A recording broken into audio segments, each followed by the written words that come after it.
menggambarkan nilai-nilai dan juga komitmen perusahaan terhadap pengendalian lingkungan ini. Silakan Pak Kevin. Jadi yang paling tadi dari segi global sendiri mereka ada inisiatif untuk melakukan aktivitas CSR yang melestarikan flora dan fauna di negeri tertentu, dan salah satu inisiatif yang mereka lakukan adalah di tahun 2017 mereka meluncurkan model Save the Ocean namanya, yang itu membantu researchers untuk conservation of marine wildlife, dan juga mereka melakukan itu di global, secara global juga, dan sesuai Indonesia juga melakukan lebih banyak aktivitas besar. Dan ya karena kita melihat inisiatif dan resource yang luar biasa dari TWNC, jadi kami tertarik sekali untuk bekerja sama dengan Taman Wildlife, dan ya kami merasa juga ini adalah peluang yang sangat bagus, kesempatan yang sangat bagus untuk kita, dan ini kita melihatnya sebagai privilege untuk kita untuk bisa bekerja sama dengan Taman, dan saya yakin hasilnya akan melebihi dari harapan kami. Terima kasih, tepuk tangan untuk Pak Kevin. Sekarang saya mau tanya ke Mas Guntur dari TWNC. Boleh nggak di sharing sama kita di sini nih Mas Guntur ya? Apa keberhasilan yang paling bisa dibanggakan gitu untuk segi konservasi dalam beberapa tahun terakhir, dan strategi utama apa saja yang berkontribusi terhadap keberhasilan itu? Apakah memang dilakukan sendiri atau memang ada kolaborasi dengan pihak-pihak lain? Silakan Mas Guntur. Keberhasilan kawasan konservasi itu adalah meningkatnya populasi top predator, yaitu adalah harimau Sumatera. Karena kenapa harimau itu menjadi tolak ukur keberhasilan dari konservasi? Karena pada saat top predator itu hilang, berarti sistem rantai makanan itu ada yang salah, ada yang kurang berarti. Jadi pada saat top predator itu meningkat populasinya, berarti kan makanan-makanan top predator itu masih ada nih, baik itu tumbuhan-tumbuhannya, baik itu dari konsumen satunya, konsumen duanya, konsumen tiganya, yang membentuk sebuah sistem rantai makanan atau ekosistem. Akibat dari itu semua, barulah terjadi sebuah ekosistem yang seimbang. Nah itu menurut kita TWNC suatu keberhasilan yang mutlak untuk konservasinya. Kemudian upaya apa saja yang dilakukan ya tadi? Untuk upayanya, kami memiliki beragam kegiatan. Salah satunya itu perlindungan dan pengamanan kawasan. Secara rutin kita melakukan kegiatan patroli ke dalam hutan. Kita bisa masuk 10 hari, keluar 5 hari, bahkan bisa masuk dalam waktu lebih dari 30 hari di dalam hutan untuk sekalian patroli. Kita sekalian eksplor potensi apa aja yang bisa kita ambil ilmunya di dalam kawasan hutan. Kemudian setelah kita tahu isinya apa saja, kita melakukan pembinaan habitat, yaitu kita melakukan penanaman di area-area kritis yang bertujuan untuk mengembalikan fungsi hutan sebagai penyangga kehidupan. Setelah hutan atau rumahnya udah siap, tentunya sedikit demi sedikit satwa akan bermain di sekitaran hutan tersebut, ekosistem, yaitu secara natural. Jadi karena keagamaan itu seperti makanan ya, kalau misalnya bumbu-bumbunya lengkap, akan menciptakan suatu sistem baru. Kemudian selain itu juga kita memiliki pemberdayaan masyarakat ya, kita secara rutin bahkan tiap hari door to door kita ke masyarakat untuk selalu mengingatkan, menghimbau agar tidak merusak hutan, tidak mengambil hasil hutan secara langsung, karena jika kita tidak lakukan seperti itu, mereka akan mengambil hasil hutan secara langsung yang berdampak kepada sistem kembali nih. Yang tadinya biasa ada harimau di situ atau harimau nggak menyerang karena rusaknya diambil manusia, harimaunya nggak bisa makan, yang tentunya bakal ada konflik. Nah itu. Memang masyarakat lokal harus terlibat ya, betul. Konservasi Betul. ini ya. Nah ini ada nggak nih dampaknya terhadap lingkungan dan juga orang-orang yang tinggal di dekat itu dengan adanya konservasi juga melibatkan masyarakat lokal ini, bagaimana Mas Guntur? Keuntungannya melimpah pasti tentunya. Pada saat kita menjaga alam, alam akan menjaga kita. Itu adalah sebuah sistem yang nggak akan, nggak akan luput dari alam, kayak. Dan juga pada saat mereka menjaga lingkungan, tentunya minimal mereka akan mendapatkan udara segar bagi kesehatan, kemudian juga penyedia air bersih juga bagi kesehatan, yang kedepannya pada saat mereka bisa mengelola dengan baik, dengan sistem yang ramah lingkungan lagi, karena kita memiliki kegiatan pendampingan juga, mereka akan mendapatkan sebuah hasil dari berkebun, bertani, bahkan mengambil hasil laut yang kualitasnya lebih baik. Mungkin kuantiti kalah Ya. sama pupuk-pupuk yang ini ya, yang non organik ya. Cuman dari kualitas itu lebih baik dibandingkan itu, betul. Jadi memang dampaknya besar dan memang ini berjangkanya panjang. Panjang, betul. Ya. Terima kasih banyak Mas Guntur. Sekarang kita beralih ke Hames Daud. Kasih tepuk tangan dulu untuk Hames Daud. Terima kasih banyak sudah hadir di sini bergabung sama kita. Dan tadi kalau kita lihat enjoy banget di sana ya. Seru ketemu sama teman-teman di sana dan juga melihat langsung lokasi dari konservasi yang ingin kita tanyakan. Ini sebagai public figure dan juga aktivis lingkungan, gimana sih caranya menyeimbangkan peran gitu ya sebagai seorang personal dan juga sebagai seorang public figure. Satu sisi mesti kerja juga, tapi satu sisi mesti memperhatikan lingkungan gitu ya, supaya ini binatang-binatang lalu juga kekayaan hayati ini tidak hilang dari bumi Indonesia. Silakan boleh diceritakan sama kita. Ya, halo, selamat sore. Terima kasih. Mungkin latar belakang ya. Saya lebih fokus dulunya ke marine life dan untuk mempromosikan kekayaan lautan kita dari spesies terancam punah, dari ngajarin tentang diving tourism. Spesies itu lebih bernilai kalau masih hidup dibanding kalau sudah mati.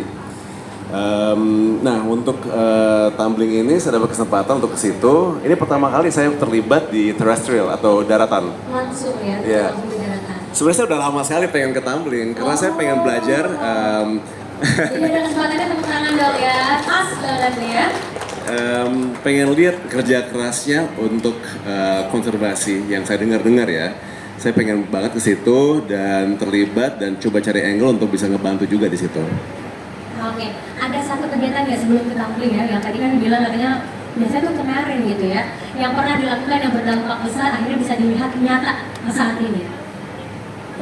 Kalau buat marine research itu mungkin sekitar 20 tahunan ini banyak eksplorasi, banyak ekspedisi untuk assessment taman laut, untuk cari-cari spesies baru, untuk membuktikan itu lautan kita harus jaga bagian situ. Jadi contohnya kayak mungkin tahun lalu kita eksplorasi Taman Laut Sabu dan kita temukan 6 spesies baru dalam 2 minggu.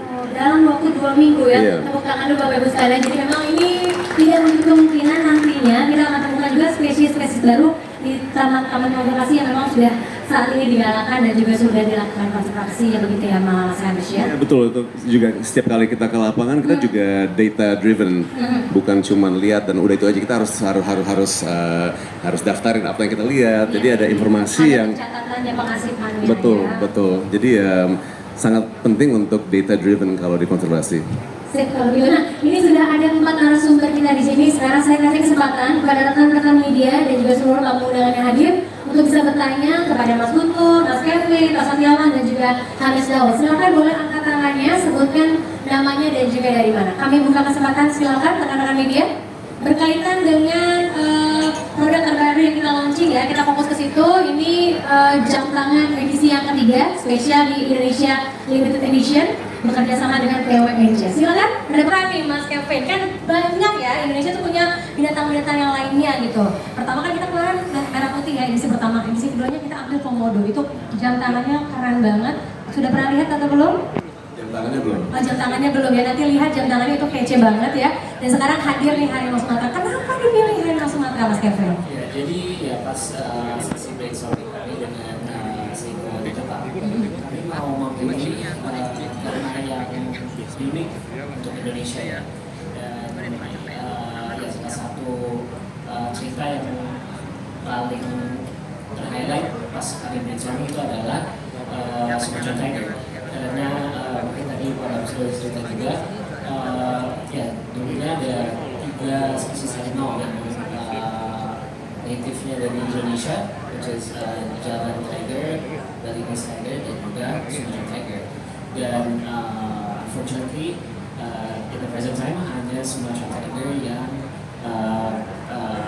survive ya di ekosistem kami, dan unfortunately Sumatra Tiger itu sudah hampir mau endangered species ya. Jadi kami mau objektif kami menunjukkan dan kami dengan desain kami mau Sumatra Tiger itu untuk raise awareness untuk Sumatra Tiger, dan juga ya kami mau bantu sebisa mungkin ya, kami mau spread awareness untuk masyarakat dan juga itu juga. Oke, ada mau tambahan silakan. Effort untuk melestarikan Sumatran tiger subspecies itu luar biasa loh. Sorry saya share sedikit. Boleh, silakan. Sekitar 6 tahun yang lalu, istri saya mau lihat harimau, tapi kita ada rule di rumah, kita nggak boleh lihat binatang di kandang. Ya. Waktu itu kan saya masih belum kenal sama tim Tamrin Wildlife, terus akhirnya kita pergi ke India untuk lihat harimau di the wild. Tapi you know what, effort yang di Tamrin itu benar-benar kayak luar biasa loh. Kayak setiap ranger udah hafalin nama-nama harimau-nya yang dijaga, dan itu you know, mereka tuh udah commit their life loh di situ. Dan bukan hanya ranger tapi masyarakat benar-benar happy banget dengan the standard of life, dengan farming, dengan semuanya. Itu kayak semua ide yang saya punya untuk conservation itu tercapai di situ. So itu harus bertahan. Tangan dulu untuk TWNC. Jadi memang effortnya besar sekali ya yang dilakukan sama TWNC ini ya, Mas ya. Banyak orang nggak sadar ya, effort untuk conservation itu segede apa, tapi ditampil benar-benar semua effort masyarakat, community engagement, education, itu benar-benar kayak satu sentimen yang spesial banget. Waduh, tepuk tangan untuk TWNC ya. Oke, kita sudah ada pertanyaan. Tadi ada yang angkat tangan, silakan. Mas, boleh Mas berdiri, namanya siapa dan dari mana? Selamat sore, saya Satrio dari Metro TV. Mungkin pertanyaan untuk Seiko. Nanti hasil penjualan dari jam tangan Seiko yang edisi ketiga ini, hasilnya akan disumbangkan untuk pelestarian atau perlindungan harimau Sumatera atau bagaimana? Oke, silakan Mas Kevin. Apakah hasil dari penjualannya nanti akan diserahkan untuk TWNC atau untuk konservasi yang lainnya? Terima kasih Pak Satrio. Ya, jadi untuk portion of sales dari jam tangan yang ini kami donasikan ke TWNC. Tepuk tangan dulu dong ya. Kita bantu supaya bisa nanti mengkonservasi habitat yang lebih banyak ya Mas Guntur ya. Pertanyaan berikutnya silakan Mas. Siapa namanya dan dari mana? Perkenalkan saya dari Gmail Insight. Jadi saya mau nanya, ini kan temanya yang tahun lalu kan komodo ya untuk yang jangkaan Seiko. Itu saya tahu ini harimau. Nah sebenarnya hewan endemi Indonesia ada satu lagi nih, orangutan. Kedepannya apakah akan membawa tema orangutan tahun depan? Itu saja. Terima kasih. Jangan sampai dibocorin duluan ya Mas Kevin ya. Ini belum ada setelahnya ini ya. Silakan Mas Kevin, boleh dijawab Mas. Terima kasih Pak Kevin. Sebenarnya Pak Kevin punya email saya. Buat di-spill ya jangan-jangan ya. Ya, jadi untuk kedepannya kami masih open, kami belum ada Pembahasan ya. pembahasan, tapi ya kita selalu pas kalau kita lagi brainstorming session dan memilih tema untuk jam tangan eksklusif Indonesia, kami selalu memilih tema-tema yang eksklusif ke Indonesia, yang unique to Indonesia, dan apart from that juga membantu melestarikan flora dan fauna Indonesia juga. Oke, jadi tahan dulu rasa penasarannya, sabar dulu ya, kita belum tahu karena belum ada pembahasan. Pastinya nanti akan berkaitan dengan sustainability ya Mas Kevin ya. Baik, ini pertanyaan terakhir mungkin ya, nanti kita keburu maghrib, jadi boleh disebutkan ada pertanyaan lain? Satu pertanyaan terakhir, silakan sebelah mana? Oke, boleh Mas disebutkan namanya siapa dan dari mana? Mau nanya, untuk kali ini kan Seiko kembali memperjuangkan hal-hal berkaitan dengan produk ini, khususnya support konservasi tentang harimau Sumatera. Saya mau nanya sebenarnya apa aja hal yang terilhami dari harimau Sumatera itu sendiri di jamnya, dan apakah jamnya itu sendiri difabrikasi dengan material yang memang ramah lingkungan atau selanjutnya. Baik, terima kasih banyak. Silakan Mas Kevin. Ya, terima kasih.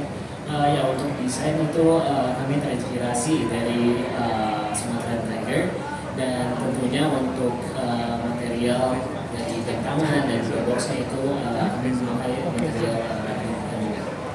Oke, nanti kalau mau lihat seperti apa boleh langsung menuju ke booth-nya kita ya. Baik, ini sebelum kita tutup, kita mau kasih pertanyaan yang sama untuk 4 narasumber kita. Apa harapan dari kolaborasi antara Seiko dan juga TWNC ini? Kita mulai dari Hamas Daud, silakan. Harapan saya mungkin lebih banyak pengetahuan ya tentang tiga kelas untuk conservation. Saya rasa tumbling itu sangat contoh yang luar biasa dan banyak orang harus pelajari sistemnya dan caranya juga untuk conservation. Oke, Bapak silakan Pak, sejauhan. Harapannya Pak untuk kolaborasi antara Seiko dan juga TWNC ini Pak?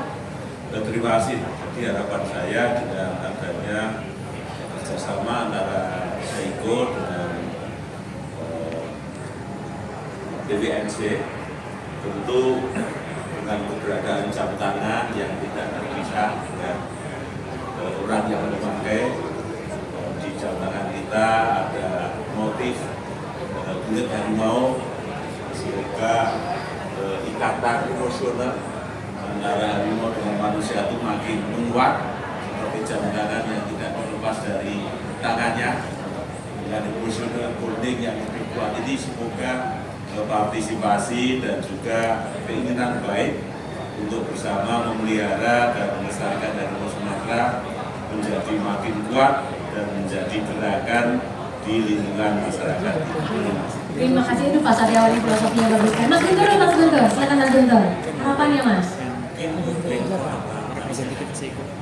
kerjasama kita dengan Seiko sekarang juga di kopi ya, di kopi oleh partner stakeholder maupun pihak lain agar event-event lain itu bisa juga ternyata tuh boleh juga nih untuk kerjasama terkait tentang persaingan lingkungan karena jadi kewajiban dari lingkungan ini bukan kewajiban hanya beberapa orang ya, tapi kewajiban kita semua sebagai pemangku manusia untuk menjaga lingkungan. Oke, terakhir dari Pak Kevin, silakan Pak Kevin. Apa sih harapan terbesar yang Pak Kevin dengan adanya kolaborasi antara Seiko dengan TWNC? Silakan.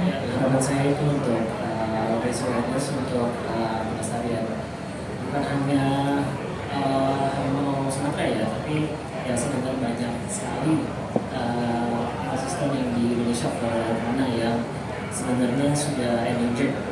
Dan tadi Pak Aris juga ada sharing bahwa kambing itu hanya 3 hari tidak cukup karena Kurang ya waktunya ya? Kurang sekali karena besar sekali dan banyak yang belum dieksplor. Ya harapan saya itu untuk awareness dan teredukasi cara membantu seperti apa dan cara kemana kita bisa membantu untuk sustain untuk kedepannya. Baik, boleh kita berikan tepuk tangan sekali lagi rekan-rekan media juga tamu undangan. Terima kasih untuk Mas Guntur, Pak Kevin, Mas Satyawan, dan Mas Daud. Terima kasih banyak untuk hadir di sini. Nanti untuk teman-teman yang masih punya pertanyaan ya boleh tanya secara langsung. Kita punya doorstop dan juga nanti akan dipandu sama teman-teman Precious. Tapi yang pasti jam tangan edisi ketiga se-Indonesia eksklusif sudah bisa didapatkan hari ini. Kita punya ada berapa hari ini Pak Kevin yang disiapkan malam hari ini? 80. Malam hari ini khusus dikeluarkan ada 80 unit. Jadi silakan siapa cepat dia dapat begitu ya. Hanya 80 unit malam hari ini. Dan juga peluncuran jam tangan ini menjadi salah satu bentuk komitmen Seiko untuk mensupport perlindungan terhadap kekayaan alam Indonesia. Melalui penjualan tahun ini, Seiko memberikan donasi untuk konservasi fauna harimau Sumatera serta habitatnya melalui Tumbling Wildlife Nature Conservation. Kita berikan tepuk tangan sekali lagi untuk narasumber kita. Rekan-rekan media yang mau ambil gambar, silakan boleh berdiri di sini. Kita ambil foto dulu, silakan diabadikan.